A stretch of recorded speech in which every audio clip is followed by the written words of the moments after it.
¿dónde guardar el fondo de emergencia en 2022? Este fondo que vas a encontrar en cursos, en libros básicos de finanzas, introductorio, y es de hecho de los primeros ahorros e inversiones que uno debe de tener.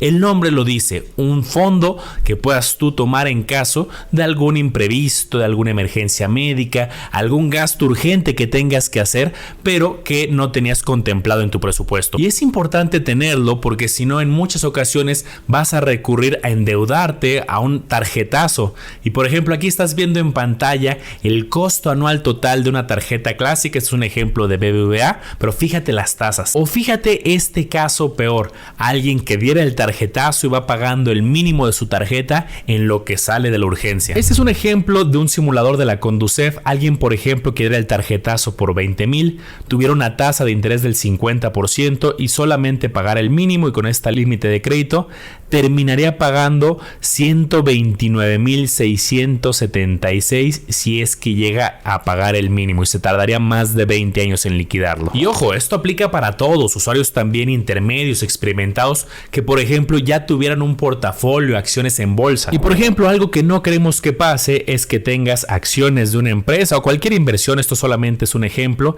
y en un momento que el mercado haya estado a la baja, suceda el imprevisto y aquí tengas que vender tus acciones. Este era un ejemplo con el gráfico de Apple, pero puede aplicar a muchísimos casos. Y entonces el objetivo es claro, que no nos endeudemos, y sobre todo con los niveles de tasas que hemos visto.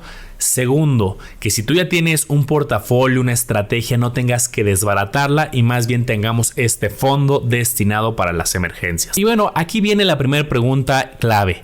¿Cuál es el monto que debemos de tener en nuestro fondo de emergencia? Por ejemplo, en un blog que lanzó AXA, afirman que un costo de una emergencia dental podría costar de los 3,000 a 15,000 pesos dependiendo de la emergencia. O por ejemplo, un caso médico derivado de la situación que estamos viviendo cuando se llega a complicar, aquí estamos viendo que bueno, puede oscilar, pero en promedio de 337 hasta 569,000. Entonces, para una emergencia de tipo médico es complicado que el fondo de emergencia aguante para toda la cantidad. Ahí más bien lo que yo recomiendo es tener, por ejemplo, un seguro de gastos médicos mayores y tener el monto del deducible. Acuérdate que el deducible es la cantidad que pagas tú antes de que pague la aseguradora. Hay otros gastos asociados, coaseguro, pero el deducible es una parte inicial importante. Entonces, del lado de fondo de emergencia sería tener la parte para pagar el deducible y claro, tener un poco más. Ahora, otra de las emergencias comunes es el tema del desempleo,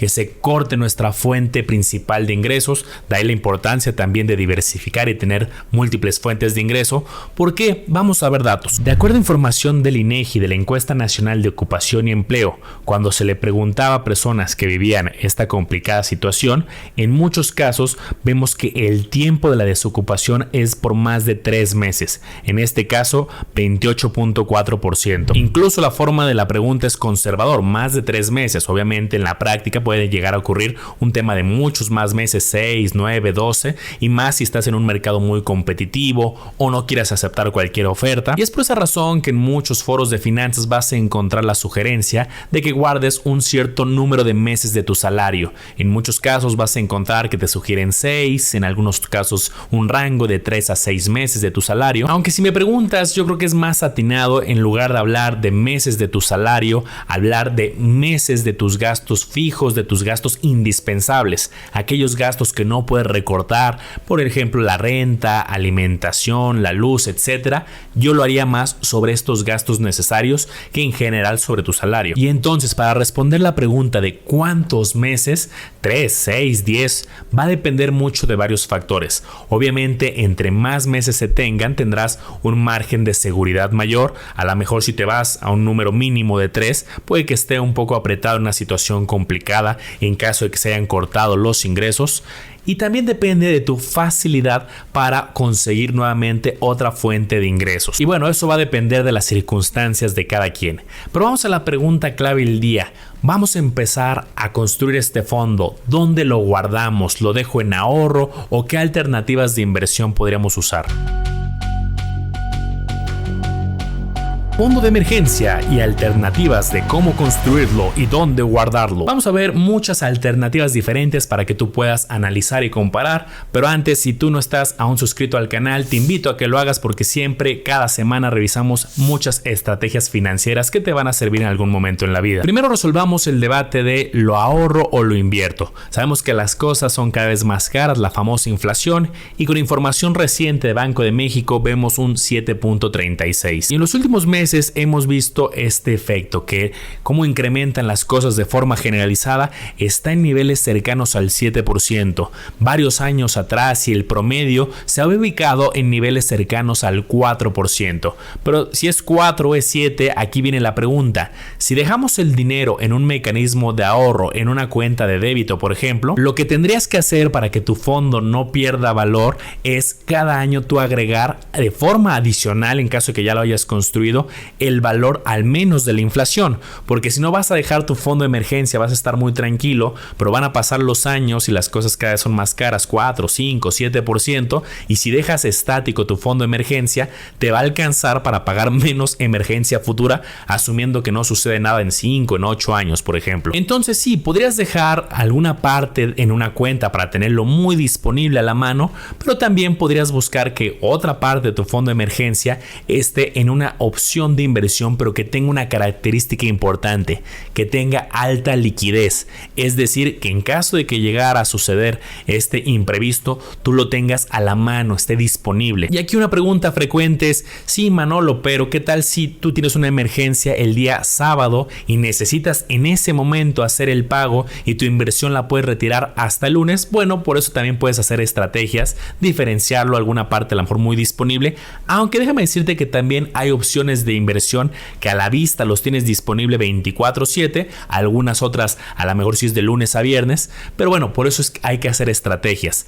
También va a depender mucho si tú tienes una tarjeta de crédito y puedes dar el pago a lo mejor el sábado y ya después el lunes retiras de tu inversión y liquidas la tarjeta para no pagar nada de intereses. Y bueno, para empezar a hablar de opciones, en el mismo banco que tú manejes seguramente tienen algunas inversiones y vamos a dividirlo en dos posibilidades. Te pueden ofrecer un pagaré que va desde un día, 7 días, 14, 28 días. Obviamente mientras más alargamos el plazo, pues ya deja de ser útil para un fondo de emergencia. Y aquí va a depender mucho de cada banco. Muchas veces los bancos más grandes suelen pagar tasas más chicas. Aquí estamos viendo un ejemplo de en este momento que tienen publicadas en su página BBVA. Pues vemos que un plazo de 28 días, que de hecho ya es algo largo para un fondo de emergencia, pero bueno, solamente a modo de referencia, están cercanas al 2%. O un banco más chico, como es el caso de Banregio con la aplicación que lanzaron de Hey Banco, en su pagaré a 7 días tienen tasas del 5%. También vas a encontrar algunas cuentas de banco que te pagan sobre el saldo que tienes en tu cuenta de débito. Eso es raro encontrarlo, pero sí hay algunos bancos que lo hacen.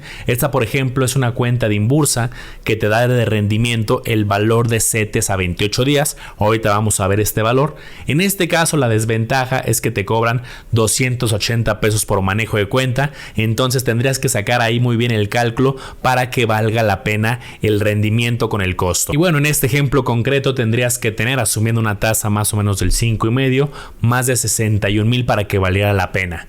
Pero bueno, vamos a buscar también que hay opciones donde no te cobran esta mensualidad. El mismo Hey Banco que ya mencionamos tiene en este momento la parte de rendimiento a la vista, que en tu cuenta te pagan el 4% anual. Otro ejemplo, Santander tiene una subcuenta que le llaman dinero creciente, que también te pagan una tasa. Ya te decía, los bancos grandes suelen pagar tasas chiquitas, pero bueno, de eso a cero, y aquí es acceso también 24 horas en dinero creciente. Otro ejemplo, ya no en banco, sino una sociedad financiera popular, una SOFIPO, que está protegido el dinero por el seguro Prosofipo hasta 25,000 UDIs, que es aprox 178,000 pesos. En este caso tienen diferentes tasas, pero la que nos interesa es a la vista, que esté disponible. Tienen una tasa del 5.30 anual. Otra opción para los que tienen GBM es la parte de Smart Cash. Ojo que aquí la liquidez es de lunes a viernes, como estamos viendo en pantalla, de 7:30 a 1. Si pasa ese horario tienes que esperar al siguiente día hábil en ese horario, y en este momento están pagando una tasa del 5% anual. Ahora, si quieres ampliar por mucho tus alternativas, hay una opción que se llama fondos de inversión. Estos son paquetes, por llamarlo de alguna manera, donde le estás delegando a gente que se dedica de tiempo completo a administrar portafolios que ellos manejen un portafolio de inversión por ti. Fondos de inversión hay de muchos estilos, pero en este caso para el fondo de emergencia podremos buscar fondos de inversión de deuda de corto plazo. Y aquí una de las características importantes es que el rendimiento aquí no lo conocemos desde el principio, es variable. Dado que tienes un paquete, un conjunto de muchas inversiones, se va evaluando todos los días y con eso vamos viendo la evolución del rendimiento. Un fondo de deuda de corto plazo, los instrumentos que están adentro son, como lo dice el nombre, de corto plazo y conservadores, y por eso las tasas van a estar muy similares a lo mejor las que estamos viendo en otros instrumentos como los bancos, los pagarés, etc.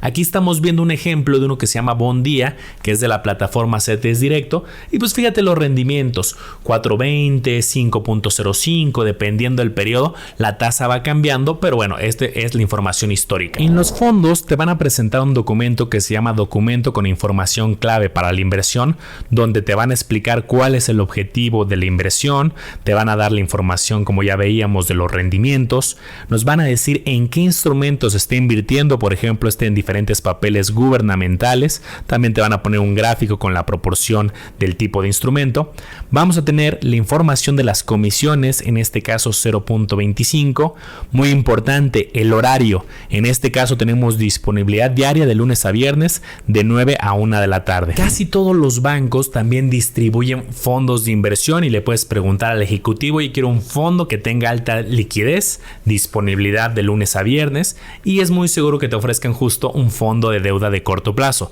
Vamos a dar un ejemplo. A modo de ejemplo, uno de BBVA, uso este ejemplo porque muchos tienen cuenta ahí, BBVA LIC. Y entonces también desde su página podemos descargar el documento con información clave para la inversión, DICI. Y nuevamente aquí vamos a ver el objetivo y también vamos a ver la información histórica de rendimientos. Ojo, tienes el rendimiento bruto y el rendimiento neto. El que nos interesa como inversionistas es el rendimiento neto, porque ese ya descuenta las comisiones. Por ejemplo, aquí vemos que el rendimiento es competitivo comparado con el otro que veíamos de Bondía, pero ya después de comisiones, aquí las comisiones son más elevadas, prácticamente o casi la mitad se va en comisiones. Y justo aquí vemos la comisión 1.78% del total, pero también vemos los horarios que tiene disponibilidad diaria de 8:30 a 2 de la tarde. Y así vas a encontrar muchísimos ejemplos. Aquí otro ejemplo, uno que se llama Surcete. Vemos que es un instrumento de deuda de corto plazo y también puede ser gubernamental, que está enfocado a invertir en valores gubernamentales. Nuevamente tenemos aquí el objetivo, que si lo leemos vemos que es conservador, que invierte principalmente en CETES. Vamos a ver también los rendimientos históricos como lo hicimos anteriormente, y aquí están, y también el rendimiento neto ya descontando la parte de comisiones. Vamos a ver la comisión, en este caso cercano al 1%, disponibilidad diaria de 9 a 1 de la tarde. También las casas de bolsa como GBM tienen sus fondos de inversión, igualmente te tendrías que ir a la parte de fondos de deuda, asegurarte que sean los de persona física, y bueno, por ejemplo, aquí hay varias opciones: GBM F2, F3, GUB, GBM PAD, y aquí tenemos los rendimientos históricos.